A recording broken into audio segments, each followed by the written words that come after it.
A mensagem dessa noite, dessa manhã, você é a resposta. Obediência, a chave para ser a resposta. Nós precisamos ser pessoas obedientes. Cadê o telão aqui, queridos? Cadê a mensagem?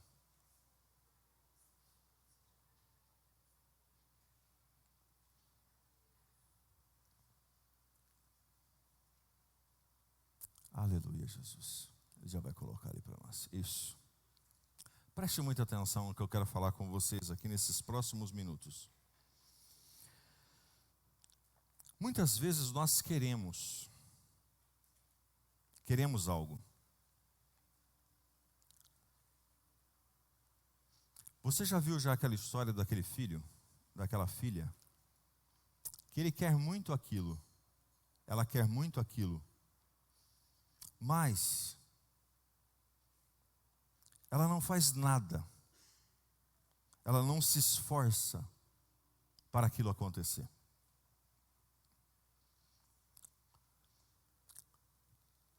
Muitas vezes nós somos filhos desobedientes. E filhos desobedientes, geralmente os pais, tendem a punir ou não fazer tanto quanto para mostrar para ele que é necessário algumas coisas acontecerem. Esse é o processo e o plano que Deus tem para a nossa vida. E a obediência, irmãos, nós precisamos em todos os momentos, em todos os aspectos,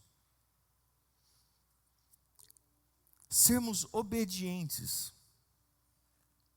Veja, eu desconheço o caso de um problema gerado em nossa vida porque nós estamos obedecendo. A maioria ou a totalidade dos problemas que nós administramos no nosso dia a dia, ele é por falta de obediência. A desobediência leva a pessoa a ter problemas. Você concorda comigo? A tendência nossa é desobedecer. A tendência nossa é viver uma vida de desobediência. Porque nós somos rebeldes. Quem aqui é rebelde? Tem uns dois que foi sincero. Nós somos rebeldes. Você já parou para perceber que o marido fala alguma coisa, mas a mulher fala alguma coisa, mas o marido é ou não é? Os pais falam alguma coisa para os filhos e os filhos é ou não é? O patrão fala alguma coisa, o encarregado fala alguma coisa, mas o cara, eu vou dar o troco, vou pagar. É assim ou não é assim? Por que isso? Porque nós temos uma estrutura dentro de nós de desobediência. E essa estrutura de desobediência, ela precisa ser quebrada, irmãos. Porque a única maneira de nós alcançarmos a totalidade do Senhor é sermos obedientes. Nós estamos falando desde a semana passada, e hoje eu quero concluir minha linhagem de raciocínio sobre Elias. Até na quarta-feira o Neno veio ministrar aqui conosco e falou também sobre Elias. Então nós vamos perceber alguns pontos, eu vou contar um pouco da história e depois eu vou vir para esse texto que nós vamos ler agora, já. Mas primeiro eu vou contar para você a história toda. Deus levantou um homem chamado Elias. Elias, ele era um profeta para a geração. Só que para Elias ser tudo que ele foi, ele passou por alguns processos, algumas etapas da vida dele ele passou. E Elias então, desde quando ele se levanta e chega em Acabe, o rei, e fala para Acabe que ele, pelo fato dele ter se casado com uma mulher diferente da mulher que Deus tinha para ele, para o reinado dele, de outra geração, que serviam a outros deuses. Deus ia então secar a terra, a chuva não ia cair nem orvalho, 3 anos ia ficar então seco, seco, seco. E ali então começa um grande processo na vida dele, que aí ele foge, corre para o ribeiro de Querite, porque lá, se ele ficasse ali, eles iam mandar matar ele. Ele tinha anunciado a seca, e a seca chegou. Aí ele vai para o ribeiro de Querite, lá ele é alimentado pelos corvos, tomando água então do ribeiro, conforme nós já aprendemos aqui. Muito bem. Aí então, Deus leva Elias de novo para lá, e fala assim para ele: olha, você é a resposta, Elias, para essa geração, a sua voz tem poder nessa geração, então eu quero que você fale para eles, que é necessário Deus verdadeiro se manifestar. Elias vai, organiza então o altar, coloque então ali todas as coisas em ordem, e desafia nada mais, nada menos do que 850 homens. E ali ele derrota 850 homens. Um homem só, derrota 850 homens. E Elias, ele era uma pessoa igual a nós. Tinha as mesmas dificuldades que nós temos. A única diferença é que ele tinha uma fé absoluta. E ali então Elias, ele pega, após ele orar ao Senhor e Deus responder com fogo, a história você já conhece, consumir o holocausto. Houve uma grande vitória, diga comigo, houve uma grande vitória. E nós temos que tomar cuidado com algumas vitórias que acontecem na nossa vida. Grava isso. Cuidado com algumas vitórias que acontecem na nossa vida, porque elas podem nos fazer paralisar.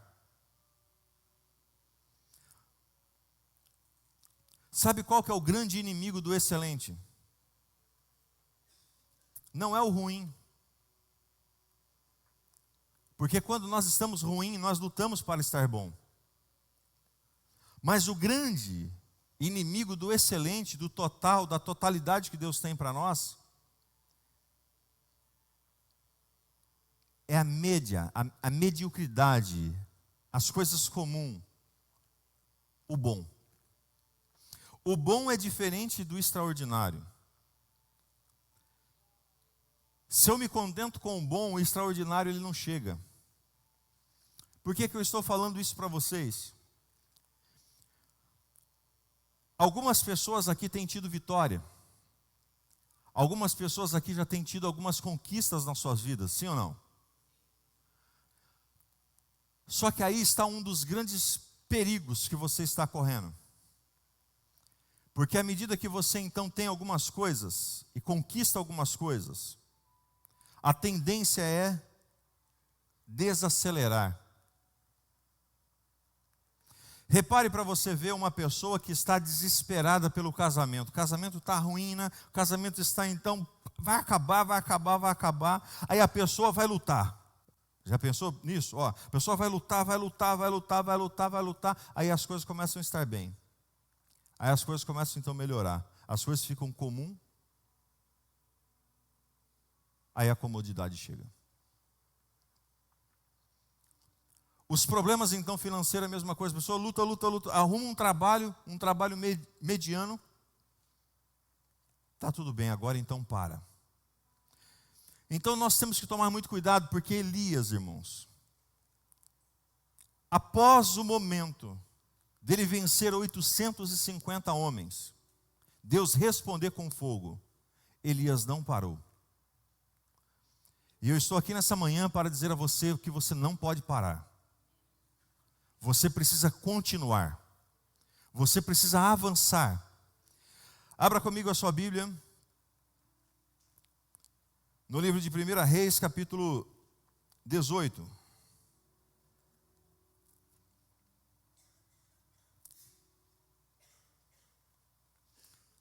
Vamos estar lendo do 41 até o 46.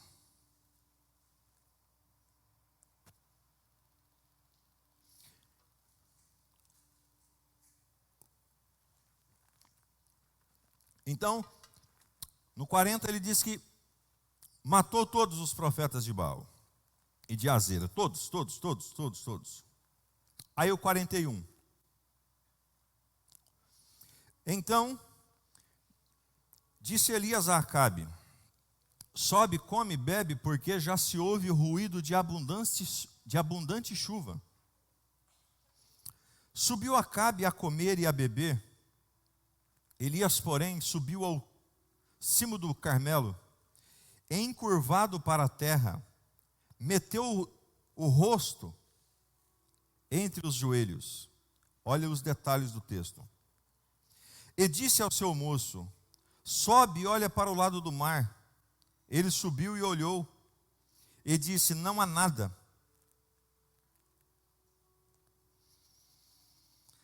Então lhe disse Elias: volta, assim por 7 vezes. A 7ª vez disse: eis que se levanta do mar uma nuvem pequena, como a palma da mão do homem. Então disse ele: sobe e dize a Acabe: aparelha o teu carro e desce, para que a chuva não te detenha. Dentro em poucos os céus se enegreceram, com nuvens e vento, e caiu uma grande chuva. E Acabe subiu ao carro e foi para Jezreel.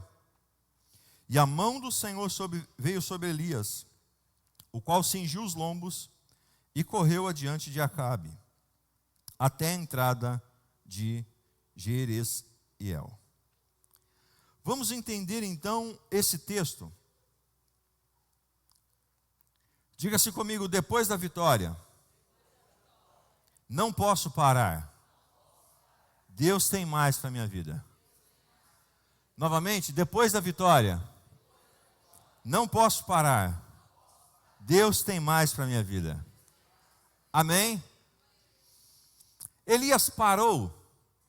Não parou. Deixa eu te falar uma coisa, irmãos. Se você pensa que você vai descansar um dia, é conversa fiada.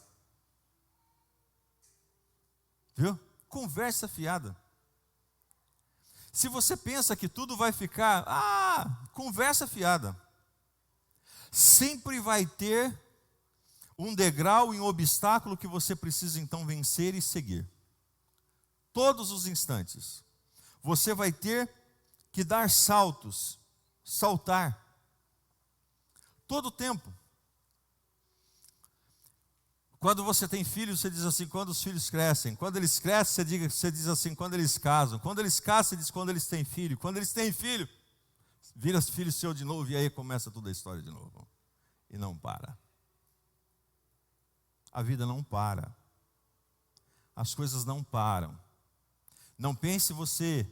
Irmãos, todos os dias você vai ter que acordar para trabalhar, todos os dias você vai ter que se levantar para poder então vencer um leão, todos os dias você vai ter que lutar pelo seu casamento, todos os dias você vai ter que lutar pela sua vida financeira, todos os dias você vai ter que lutar pela sua vida espiritual, todos os dias você não vai... Irmãos, nós não vivemos apenas de um momento, nós vivemos então de um processo. Os momentos são diferentes dos processos. Os processos, eles então fazem a gente então avançar. Então nós vamos aprender aqui alguns pontos que Elias fez. Então, primeiro, Elias ele sobe ao monte da oração. Então, pensa comigo, Elias ele subiu no monte da oração. Ele foi, então, depois da vitória, o que Elias foi fazer? O que Elias foi fazer? Foi fazer o quê? Ele foi fazer o quê? Orar. Depois da vitória, as pessoas só querem festejar. É ou não é? Mas aí que está o detalhe: se nós formos orar, a outra vitória que vai chegar depois vai ser maior do que essa ainda que nós já tivemos. A sua vida como cristão precisa ser uma vida de constância à oração. Precisa colocar isso em seu coração. A oração, ela faz parte então da sua vida. Elias, ele se inclina o rosto em terra. Elias, ele se inclina o rosto em terra. Significa o quê? Humilhação. Elias, ele se humilha. A Bíblia diz que os humilhados serão exaltados. Não seja arrogante, não seja prepotente, não seja orgulhoso, não seja orgulhosa. Seja uma pessoa que então quebre esse momento sobre a sua vida e seja humilde. Humilde para buscar ajuda, humilde para reconhecer seus defeitos, humilde para reconhecer quem você realmente está sendo, humilde para reconhecer que o outro está certo e você está errado. Seja humilde o suficiente. Seja humilde diante de Deus, irmão. Não chega diante de Deus com aquelas orações farisaicas, onde a pessoa chega e começa então a falar um monte de coisas que não tem nada a ver. Seja sincero diante de Deus. Você não tem uma forma para entrar diante de Deus, irmãos. É aquela história: Deus, estou ferrado, fiz isso, isso. Me ajuda, Senhor. O Senhor tem a solução para o meu problema. Orações como essa fez Davi ser um homem segundo o coração de Deus. Não seja orgulhoso. Elias, depois da vitória, ele orou, e Elias então ele se inclinou. E a Bíblia diz que ele colocou o rosto entre os joelhos para gerar o milagre. Pensa comigo, Elias, ele tinha acabado de... Irmãos, Elias, ele era o cara. Já parou para perceber isso? Elias era o cara. As fotos, todo os paparazzo, eles estavam tudo lá. Cara, Elias tinha acabado de matar 850 homens, o homem orou e fogo caiu. Imagina, se você soubesse que aqui na cidade alguém orou e o fogo caiu, fez uma fogueira. Você ia lá ver, o cara não ia. As televisões da época, eu acredito que estava tudo lá. Todo mundo estava lá. Talvez até o Cid Moreira estava falando no Jornal Nacional da história dele. E aí, o que aconteceu com ele? Ele encheu o peito? Oh, eu sou Elias. Ele encheu o peito?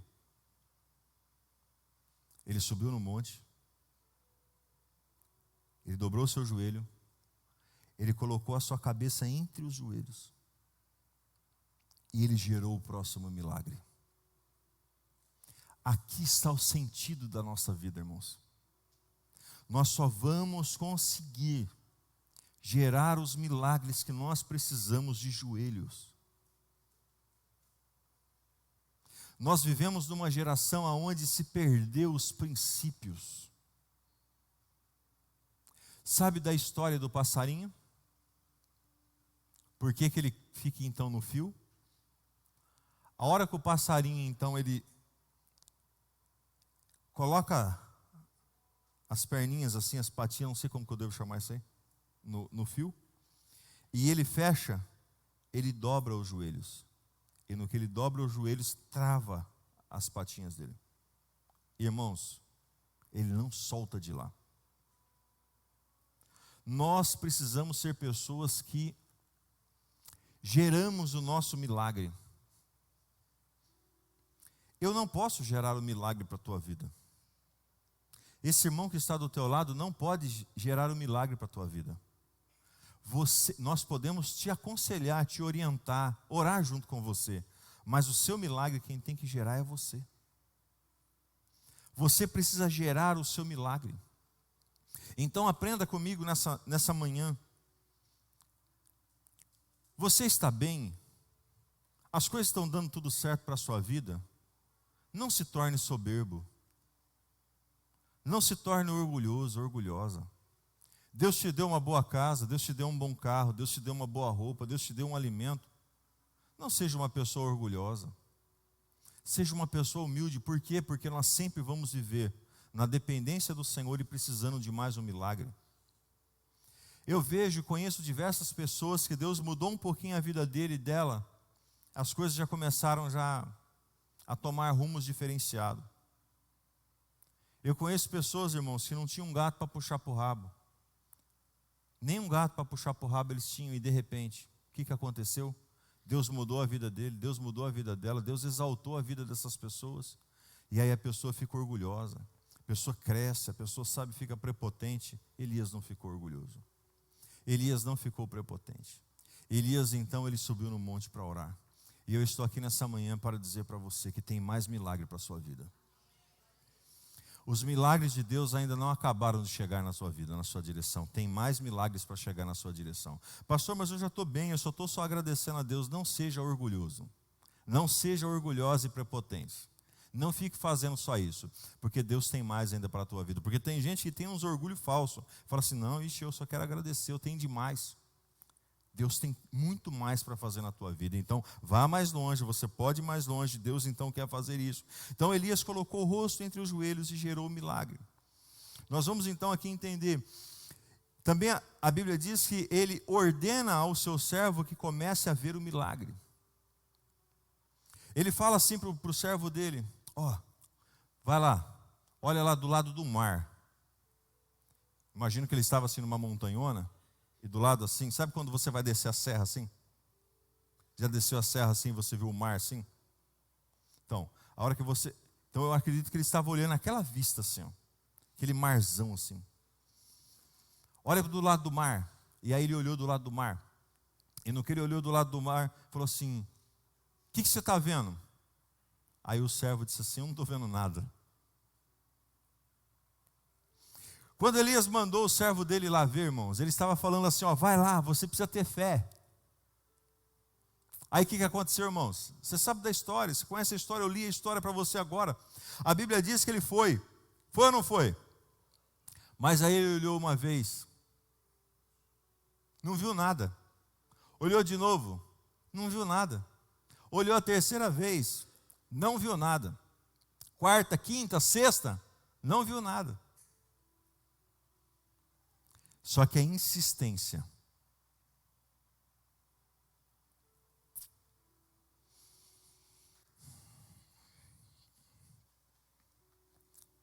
A insistência nos faz então conquistar. À medida que ele então foi olhando, ele disse assim, olha, eu estou vendo uma nuvenzinha do tamanho da mão de um homem. Existem momentos em nossa vida que não conseguimos ver o milagre. Mas ele é real. Já existe. Basta olhar novamente. Quantas vezes for necessário. Vai ter momentos na nossa vida, irmãos, que nós vamos olhar e nós não vamos estar vendo solução. Já aconteceu alguma vez com você isso? Você olhar e falar assim, não tem jeito. Não tem solução. Não vai. Parece que não está acontecendo. Cadê Deus? Você já falou, cadê o Senhor? Você já falou alguma vez? Seja sincero aí, deixa eu ver, vamos ver. Você já algum dia falou assim, mas cadê Deus? Eu já falei um monte de vezes. Deus, cadê o Senhor? Aparece. E sabe o que ele falava? Nada. É ou não é? Você já teve naquela prova e você fala assim, Deus, mostra, resolve, faz. E Deus fica lá com o bração dele cruzado lá.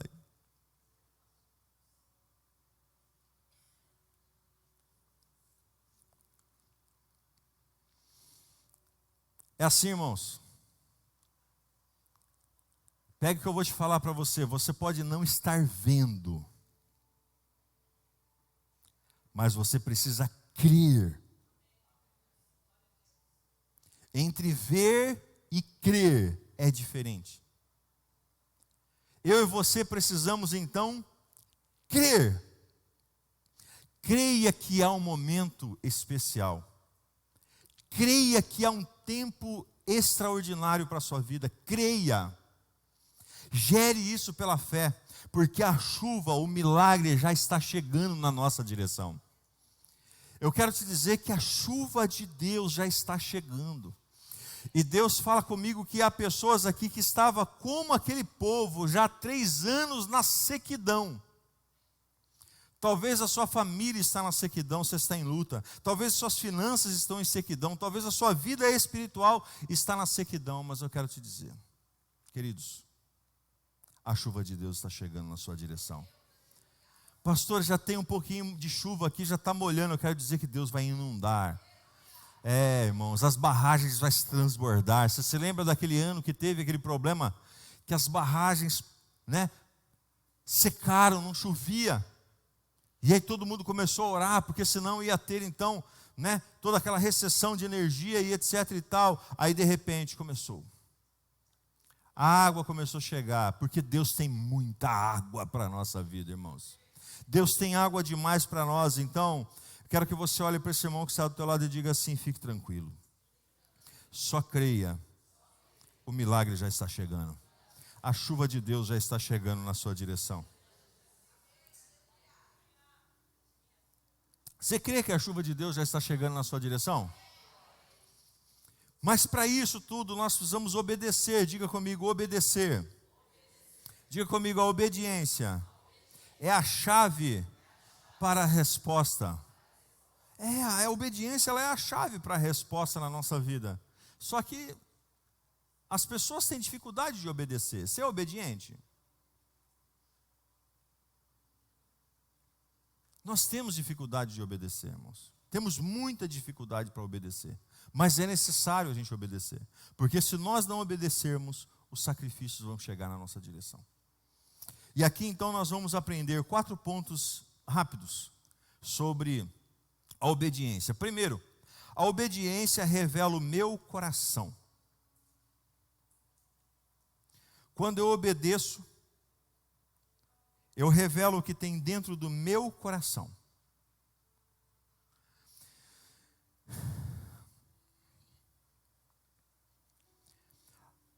Você já ouviu aquela frase que diz que a boca fala? Pois bem. Então nós fazemos aquilo que o nosso coração está cheio. Quando nós obedecemos, o nosso coração revela isso. Nós estamos mostrando que o nosso coração é um coração obediente. Quando nós vamos olhar para a história de Elias então, ele obedeceu a Deus e ele foi lá e anunciou para o rei. Era uma grande dificuldade isso, anunciar para o rei. Segundo, Elias, ele chega e faz o quê? O que Elias faz? Elias, ele obedece a Deus e desce para o ribeiro de Querite. Irmãos, Elias, ele era um profeta, ele poderia comer em todos os lugares que ele quisesse. Ele chegava então e comia, e tudo bem. Mas ali então, a Bíblia diz que ele desce alimentado por corvos. Os urubus que nós vemos aí em cima aí, ó. Os corvos traziam então a comida para ele, pão e carne de manhã e à noite. Ele obedeceu, ele passou pelo processo. Cada um de nós, irmãos, nós temos um processo. Eu tenho um processo na minha vida, você tem um processo na sua vida. 26 anos de casado, vamos fazer agora dia 5 de dezembro. E nós vivemos ainda o processo. O casamento é um processo eterno, ou melhor, duradouro até o final da vida. Enquanto nós vivemos, vai ter então um processo no casamento. Finanças é um processo. Repare para você ver, é um processo. Você não consegue então sair do nada para ser uma pessoa milionária no outro dia. Você precisa construir então um caminho. Você precisa ter então um processo. Você não consegue então sair então hoje de um trabalho e saltar para o outro antes de passar por um processo. Os processos. A nossa vida é uma vida de processo. E à medida que eu tenho então um processo, à medida que eu então obedeço os processos que Deus tem para mim, eu estou revelando o que tem dentro do meu coração. Queridos, o que tem dentro do seu coração de verdade? O amor a Deus? O amor às coisas do Senhor? O amor por aquilo que Deus tem para dar? É tudo diferente isso. Entre o que Deus tem para dar e o que Deus é totalmente diferente. Existem pessoas que são como aquelas crianças, que chega alguém na festa. Você já reparou a festa de criança como funciona? Repara, a próxima que você for, você já perceba. Vai com um presentinho desse tamanhozinho assim. desse tamanhozinho assim, pequenininho. E vai com uma caixona grandona assim, ó, embrulhada, bem embrulhada assim. Vai em 2 pessoas, para ver qual das 2 que a criança vai abraçar primeiro.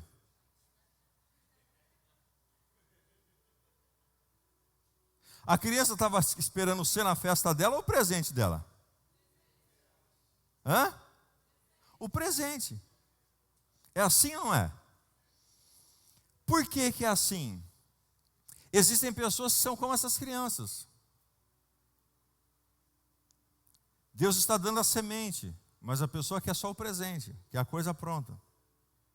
Está olhando para as embalagens. Ele não quer Deus, ele quer o presente que Deus tem. Ele quer então as vitórias que Deus tem. E a Bíblia diz que quando nós temos Ele em primeira instância, todas as demais coisas nos são acrescentadas. Diga assim comigo: a obediência revela o meu coração.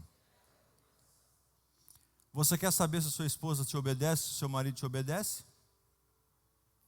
Veja o coração deles.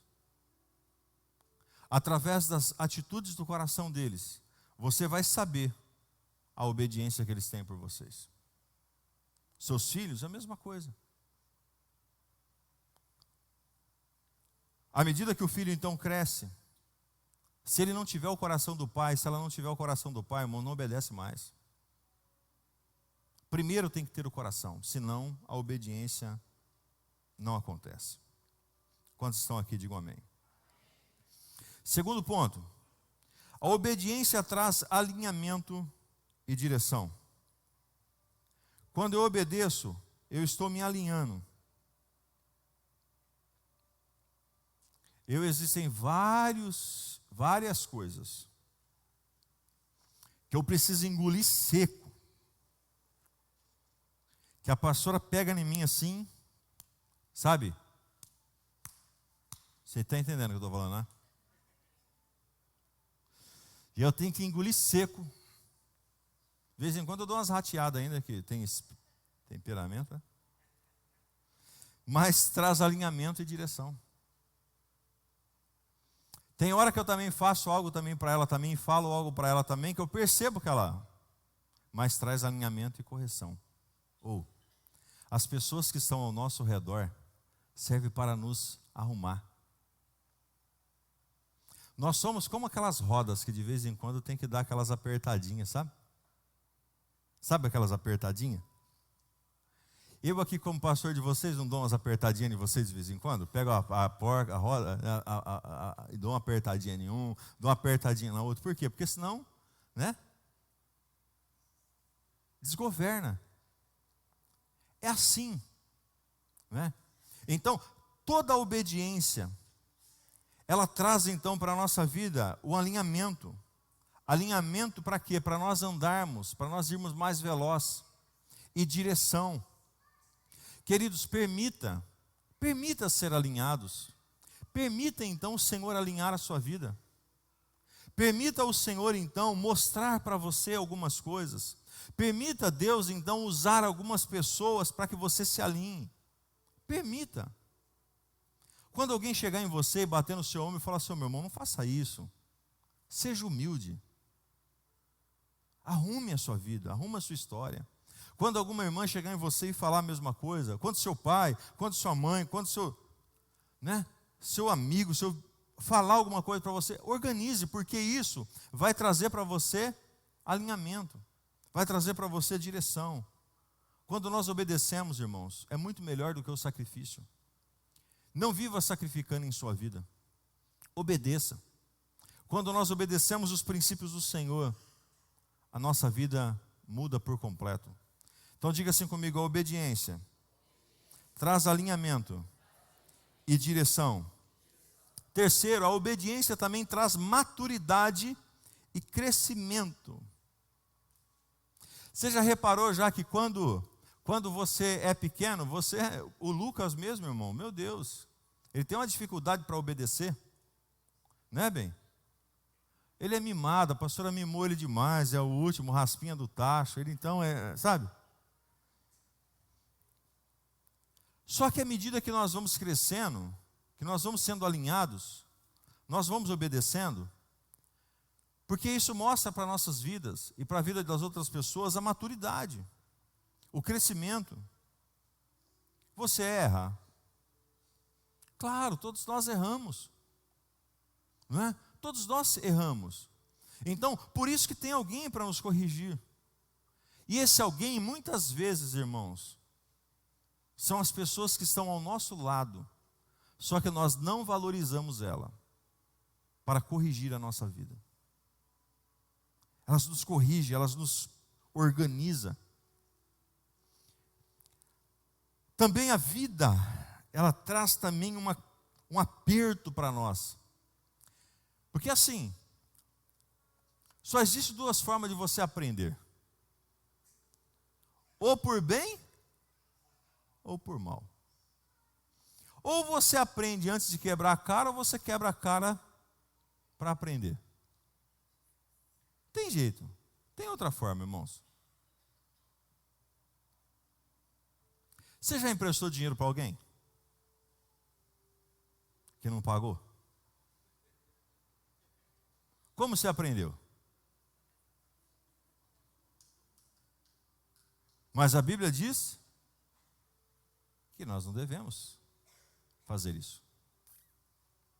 Nós não podemos ser fiador de ninguém. Quem já emprestou o nome para alguém comprar alguma coisa, alguém não pagou e depois ferrou seu nome e você ou teve de pagar uma conta? Nós aprendemos por bem ou aprendemos por mal. Quem aqui a mulher já falou alguma coisa para os maridos aqui? Quem aqui a mulher já falou alguma coisa para você assim do tipo assim, ó, não faça isso que isso não vai dar certo. E você fez? E meteu com a cara no muro. É ou não é? Irmãos, as mulheres têm uma língua, uma fala, uma percepção que eu vou te falar. Toma cuidado com o que elas falam para vocês. Lembra da história do carro? Não vou contar ela de novo, não. Mas lembra, né, da história do carro que eu já contei para vocês aqui um monte de vezes, né? Quebrei a cara. E, irmãos, a pastora é batata. Ela fala para mim as coisas, eu falo, meu Deus do céu. A mulher, ela tem assim um negócio diferente, sabe? Sei lá por quê. Deus é Deus. Mas é assim, tá? Então,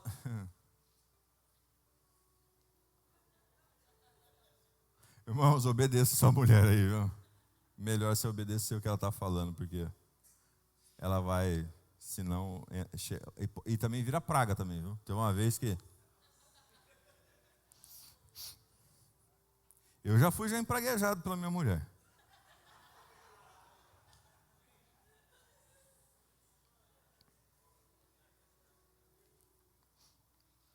Estou falando isso só para as irmãs não ficar aí muito assim constrangidas, que você já também deve ter praguejado seu marido. Viu? E algumas vezes. Teve uma vez que eu fui jogar bola, e eu não gostava muito de bola, mas na turma, fui jogar bola na quadra, e ela falou assim, não vai, que não sei o que tem, casadinho de novo, aquela frescura de...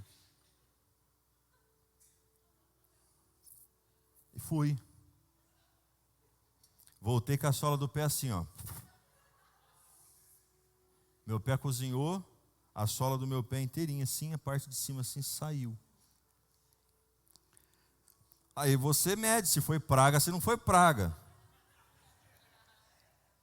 Aí você mede. Eu não vou falar nada, não. Mas assim, a obediência traz maturidade e crescimento para a nossa vida.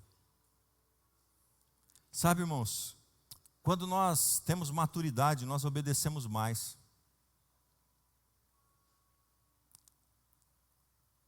À medida que nós vamos então crescendo, na fé, na vida com Deus, no passo com o Senhor, nós vamos vivendo uma vida de obediência.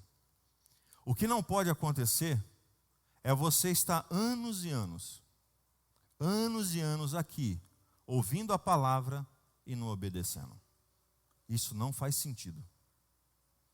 Se você está ouvindo a palavra, você precisa obedecer.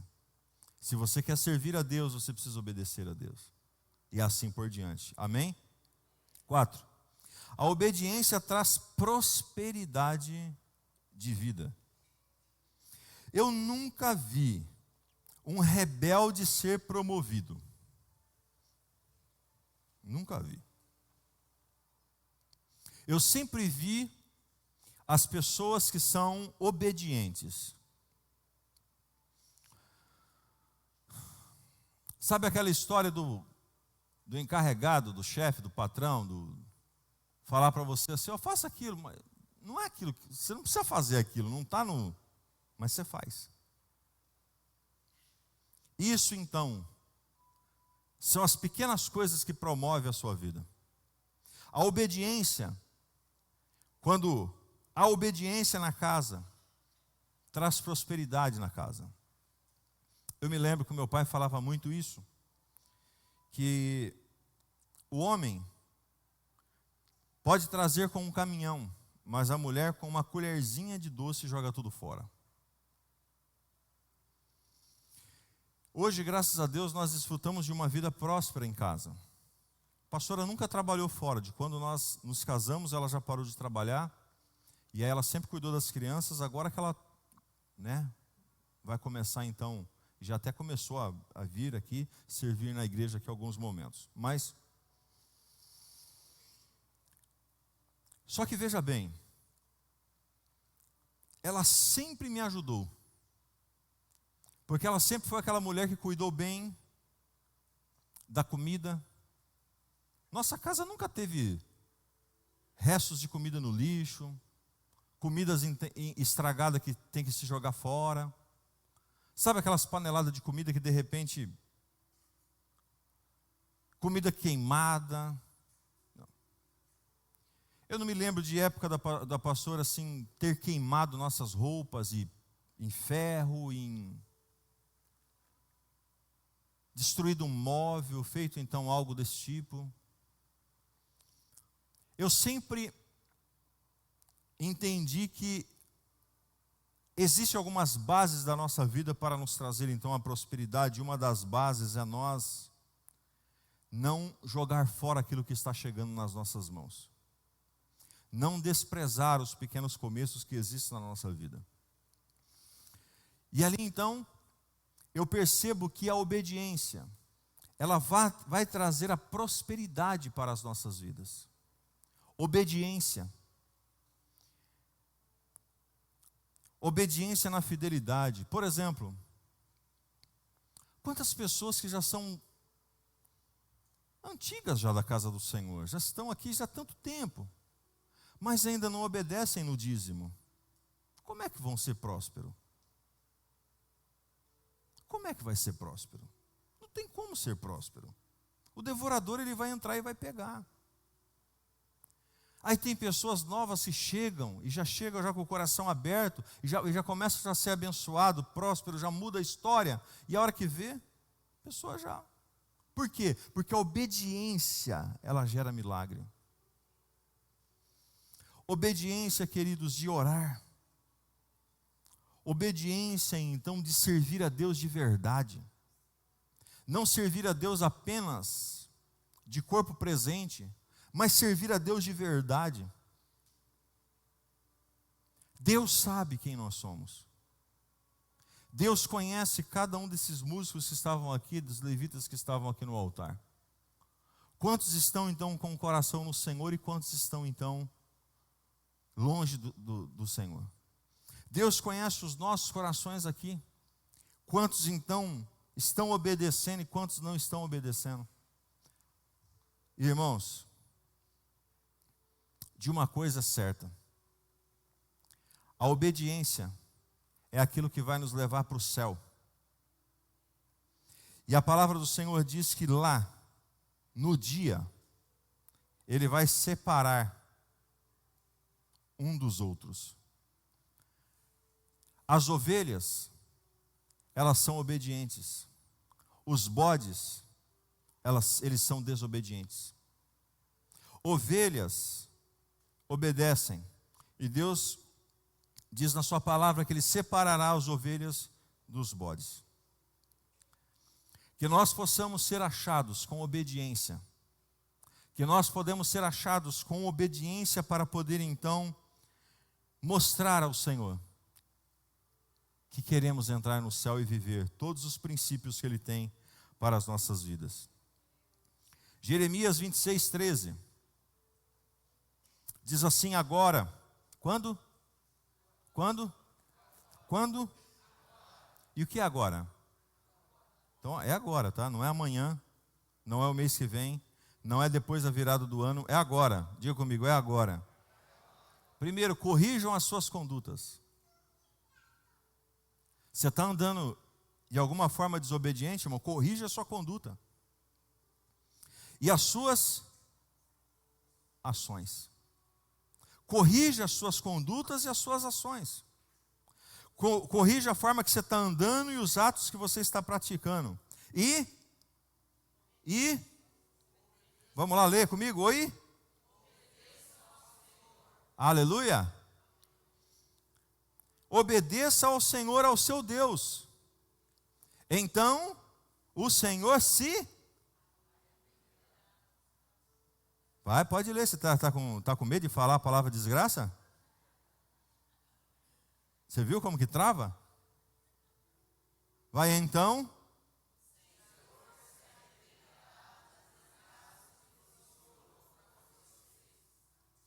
Sabe o que é desgraça?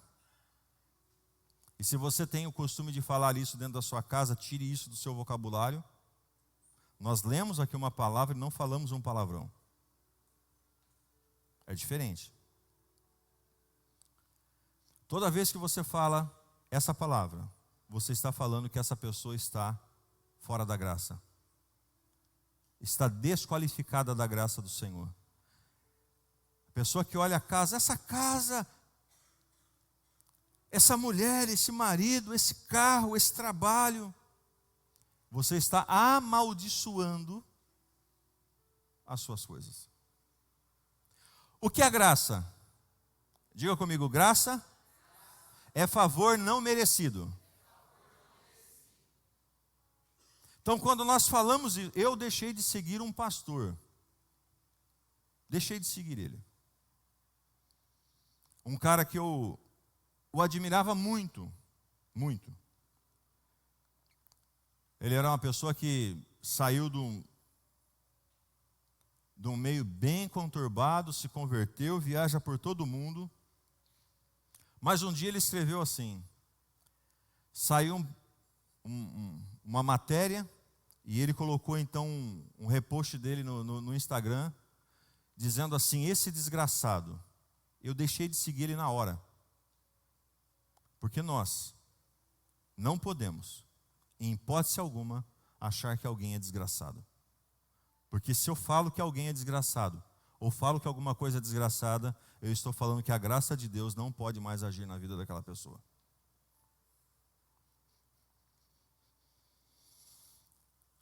Pontos aqui, ó. Agora, corrijam a sua conduta e as suas ações, e obedeçam ao Senhor, o seu Deus. Então o Senhor se arrependerá da desgraça que pronunciou contra vocês, porque Deus anunciou que ia destruir Israel. Só que quando o povo mudou a sua conduta, corrigiu então as suas ações, entrou então na vida então de oração e obedeceu ao Senhor, Deus então se arrependeu da palavra dele. Deus então mudou então a sua palavra, para poder então o povo de Israel continuar sendo o mesmo.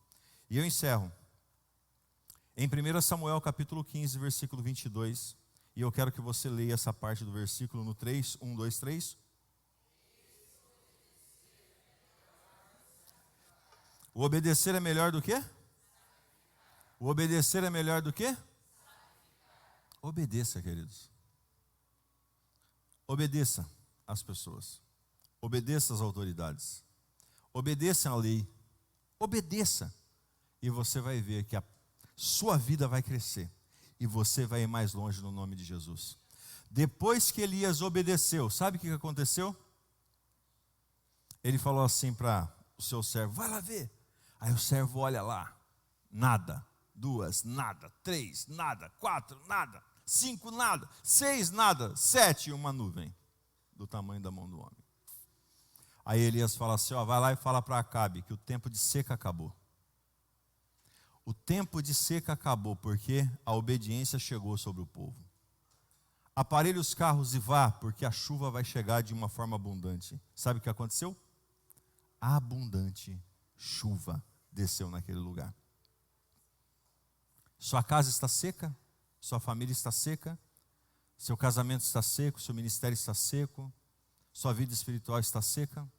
Será que você não precisa olhar para dentro de você e talvez identificar que tem alguma falta de obediência para corrigir esses pontos para que a chuva de Deus flua sobre a sua vida? Se coloque de pé um pouquinho. Declare essa frase comigo, que vai sair no telão agora ali, ó. Coloca a última frase, fazendo um favor. No 3. 1, 2, 3.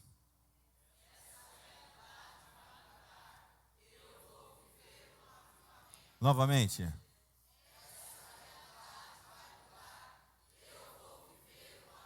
Novamente.